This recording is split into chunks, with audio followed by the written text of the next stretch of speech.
it seems like no matter how many buildings you build, or how many copy and paste buildings you build, there's always something. You always run into something. So you always gotta have something in your budget, and then you gotta be able to pivot also for after you ran out of your budget and you need a little more something.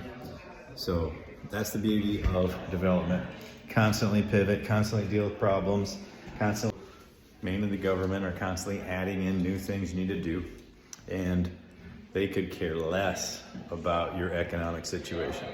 So the government can care less about anyone's economic situation.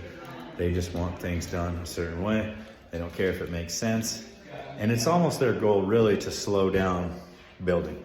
So the bigger the city you get, it's like the government is purposely trying to slow down building. They are not trying to increase building and increase production. They're trying to slow it down, add costs to it, increase barrier to entry. Here's an example of a major issue that we had to deal with. Had to cut a whole bunch of holes in and add a fire alarm system. We thought we were under the threshold. We were told a few times we were under the threshold. But then after it got built, they were like, oh, looks like you're over the threshold. So we're adding strobes and strobe lights, and it's just another expense. It's about $18,000 per building. And this is a new expense that's never popped up before. And so that's one reason why it's good to get in these towns that have massive growth patterns like Sioux Falls. Growth takes care of so many issues. Peace.